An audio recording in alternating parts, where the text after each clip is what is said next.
नमस्कार, चैनल में आप सभी का बहुत बहुत स्वागत है और मैं आशा करती हूँ कि आपको मेरे वीडियोस पसंद आ रहे होंगे। पिछले वीडियो में मैंने एग्ज़ाम स्ट्रेस के बारे में बात की थी। होपफुली जो स्टूडेंट्स होंगे उनके लिए वो वीडियो हेल्पफुल रहा होगा। आज मैं बात करने वाली हूँ हथेली पे कुछ ऐसे कॉम्बिनेशंस के बारे में जो हमारी हथेली पर पाए जाते हैं, रेखाओं से मिलकर, पर्वतों से मिलकर, और जो निशान यानी कि चिन्ह होते हैं उनके कॉम्बिनेशन से कुछ ऐसे साइंस बनते हैं जो कहीं ना कहीं हमारी संपत्ति यानी कि जो आपकी प्रॉपर्टी है, पैसा है आपका, उसको हार्म करते हैं। लेकिन हम ये समझ नहीं पाते हैं कि ऐसा क्यों हो रहा है। ये बहुत सारे कॉम्बिनेशन से मिलके इस तरह की चीज़ें होती हैं। तो आज उसी के बारे में बात करेंगे कि ऐसे कौन से चिन्ह हैं जो आपकी संपत्ति का नाश करने के लिए जिम्मेदार हैं। तो देखिए, सबसे पहले हम बात करेंगे इसमें पहला पॉइंट जो मैं डिस्कस करने वाली हूँ वो है वीनस माउंट। ये जो शुक्र का माउंट है यानी कि शुक्र पर्वत जो है, अगर इसके ऊपर बहुत ही डार्क गहरी लाइंस हैं, चाहे वो हॉरिजॉन्टल हो या वर्टिकल हो या दोनों का कॉम्बिनेशन हो, ठीक, जाल बना हो या सीधी ही लाइन हो या बहुत डार्क लाइंस हो वर्टिकल या हॉरिजॉन्टल, इसके साथ साथ जो आपका शुक्र है वो बहुत ज़्यादा उठा हुआ है, बहुत प्रोमिनेंट है। मतलब एक होता है विकसित और एक होता है ज़रूरत से ज़्यादा विकसित, बहुत ज़्यादा उठा हुआ है ये कॉम्बिनेशन। इसके साथ साथ जो आपकी जीवन रेखा है यानी कि जो लाइफ लाइन है वो यहाँ तक ठीक आ रही है, लेकिन उसके बाद जो है वो सीधा शुक्र से होते हुए मून की तरफ चली जा रही है यानी कि चंद्र की तरफ जा रही है, ठीक। तो इस तरह के अगर निशान आपके हाथ में बन रहे हैं, उसके साथ साथ भाग्य रेखा भी आपकी जुड़ी हुई है लाइफ लाइन से, थोड़ी सी ही दूरी पर है यानी कि उसमें गैप बहुत कम है, तो ये मान के चलिए जो व्यक्ति है जिसके पास संपत्ति तो है लेकिन वो क्या करेगा, उसको शोबाजी में दिखावे के लिए पैसों को खर्च करना, ठीक है, गैम्बलिंग यानी कि जुआ सट्टा में पैसे को वेस्ट करना, और ड्रिंक करना, जो क्लब्स होते हैं, पब्स होते हैं, इन सारी जगहों पर जाना, पैसे को उड़ाना, ज़्यादा से ज़्यादा फीमेल्स को अपने आसपास रखना, उन पे पैसे उड़ाना, ठीक है। तो ये सारी चीज़ें इंसान करने लग जाएगा, जिसमें क्या होगा, उसकी जो प्रॉपर्टी है, जो पैसा है, उसका धीरे धीरे धीरे क्या होगा, नाश होना शुरू हो जाएगा। लेकिन उसको समझ में नहीं आएगा ये सारी चीज़ें क्यों हो रही हैं। तो इस तरह के कॉम्बिनेशंस में देखा जाता है कि क्या क्या कॉम्बिनेशन है, क्यों ऐसे हो रहा है, और उसी के अनुसार उपाय सजेस्ट किए जाते हैं। प्लैनेट्स को बेसिकली चेक किया जाता है। दूसरे पॉइंट के बारे में अगर मैं बात करूं तो वो है आपका सूर्य। अगर आपका सूर्य प्लैनेट जो है उसमें जो सूर्य रेखा है वो टूटी हुई है और जो सूर्य का पर्वत है वो एकदम दबा हुआ है, बिल्कुल फ्लैट है, बिल्कुल भी उभरा नहीं है, तो वो क्या है, अपने आप में वीक है और उसके साथ साथ जो सूर्य रेखा उस पर पाई जा रही है वो भी टूटी हुई है। ऐसे में क्या होगा, इंसान के पास हमेशा पैसे की कमी रहती है, वो कितनी भी मेहनत कर ले, लेकिन जो कहते हैं ना कि जितनी मेहनत की उतना भी उसे नहीं मिल पाता है। अगर इस तरह के साइन उसके हाथ में बन रहे हैं तो ऐसे लोगों को बहुत ही ज़्यादा ज़रूरी होता है कि वो सूर्य के लगातार कई सालों तक उपाय करें, और उपाय कई तरह के होते हैं, वो मैं एंड में आपको बता दूंगी। तो ये हमारा सेकेंड पॉइंट हुआ। थर्ड पॉइंट की अगर मैं बात करूं तो वो है आपका मर्क्यूरी यानी कि बुध।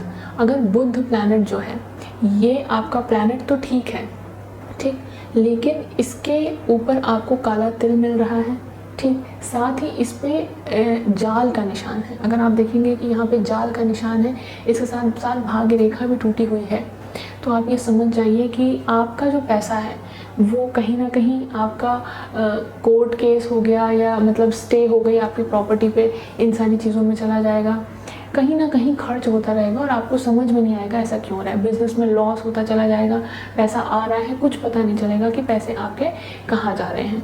तो इस तरह का भी साइन अच्छा नहीं माना जाता है। अगर बात करें हम संपत्ति की, तो इसमें आपका नाश संपत्ति का होना ही होना है, ठीक।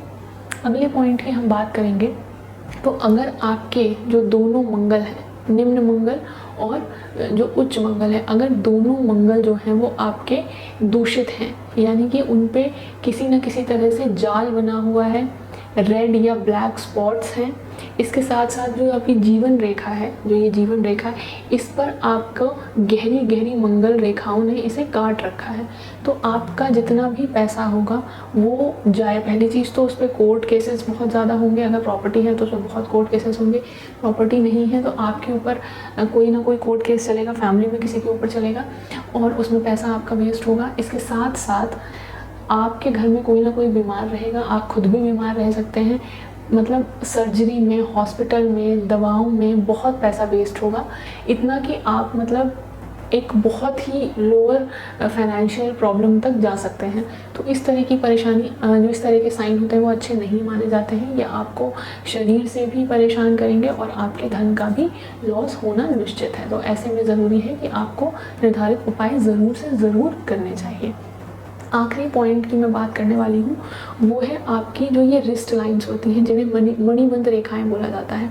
अगर आपकी इन रेखाओं पर कहीं पे भी तिल है, ठीक है, देखिए तिल तो शुभ नहीं है, लेकिन अगर तिल पाया जा रहा है तो आप समझिए कि पैसा तो आपके पास आएगा, नो डाउट आपके पास पैसा आता रहेगा, लेकिन वो उसी रास्ते वापस जाता रहेगा, यानी कि पैसा खर्च होता रहेगा, टिकेगा नहीं, रुकेगा नहीं, आप सेविंग्स नहीं कर पाएंगे।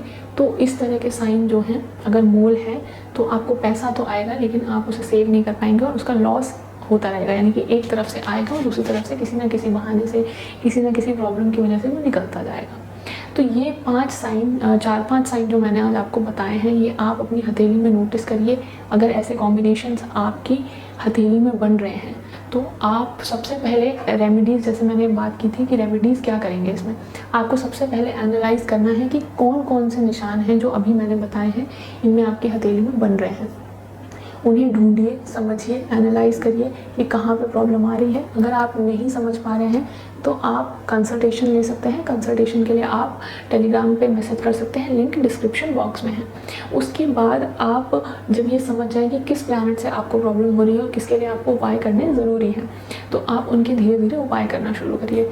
और एक चीज़ याद रखिएगा, उपाय 1 बार 2 बार 3 बार करने से कोई फ़र्क नहीं पड़ेगा, कोई लाभ नहीं मिलेगा। तो अगर आप कंसिस्टेंट रह सकते हैं, रेगुलर रह सकते हैं डेडिकेशन के साथ, और आपकी आस्था और विश्वास है, तभी आप उपायों को करें, वरना करने का कोई फ़ायदा नहीं है। उपायों में आप किन किन तरह के उपाय कर सकते हैं? एक होता है आपका कि आप कोई दैनिक पूजा पाठ करना चाहते हैं तो आप वो कर सकते हैं। आप कोई मंत्र जाप करना चाहते हैं उस पर्टिकुलर प्लैनेट या उस पर्टिकुलर प्रॉब्लम से रिलेटेड, तो आप वो कर सकते हैं। अगर आप यंत्र स्थापित करवाना चाहते हैं तो वो भी कर सकते हैं। कुछ गले में तंत्र धारण करना चाहते हैं, यानी कि पहनना चाहते हैं, पहन सकते हैं। जेमस्टोन यानी कि रत्न और रुद्राक्ष पहन सकते हैं आप पर्टिकुलर प्रॉब्लम के लिए। पर्टिकुलर ग्रह को समझ के कि जिसमें परेशानी हो रही है, उससे संबंधित जो इष्ट हैं उनकी पूजा साधना कर सकते हैं। इसके साथ साथ उन ग्रहों से जुड़ी हुई जो महाविद्याएं हैं, जो 10 महाविद्याएं हैं, देवी हैं, आप उनकी पूजा, उनकी साधना, उनके जो तंत्र ताबीज़ होते हैं, आप उन्हें पहन सकते हैं। इसके साथ साथ आप हवन आदि कर सकते हैं। पर्टिकुलर ग्रह से जुड़े हुए नवग्रह के अपने हवन होते हैं नवग्रह दोष के लिए और जो भी आपकी प्रॉब्लम है पर्टिकुलर ग्रहों से रिलेटेड सबके हवन होते हैं, वो आप कर सकते हैं। 10 महाविद्याओं के हवन होते हैं, वो आप कर सकते हैं। इसके साथ साथ आप जो भी इनमें से चाहें वो सारी चीज़ें आप अपने अनुसार जो आपको सही लगे आप कर सकते हैं। और अगर आप कुछ भी नहीं कर सकते हैं तो मैंने अपने बहुत पहले एक वीडियो में बताया था कि आप श्री 10 महाविद्या का कवच पाठ करें, आपको बहुत सारी चीज़ों में लाभ मिलना शुरू हो जाएगा। तो ये कुछ रेमेडीज़ थे, कुछ पॉइंट्स थे जो मैंने आप लोगों के साथ डिस्कस किए। अगर आप लोगों को ऐसी कोई परेशानी हो रही है, आपको लगता है कि पैसा हमारा टिक नहीं रहा है, जा रहा है, कुछ दिक्कत है, परेशानी है, तो आप चीज़ों को समझें, उनके उपाय करें और अपनी लाइफ को थोड़ा बेहतर बनाएं, जो कि अगर प्रॉब्लम में है तो। आई होप ये वीडियो आपके लिए हेल्पफुल रहा होगा। प्लीज़ चैनल को लाइक और शेयर करें और चैनल को ज़रूर सब्सक्राइब करें। Thank you.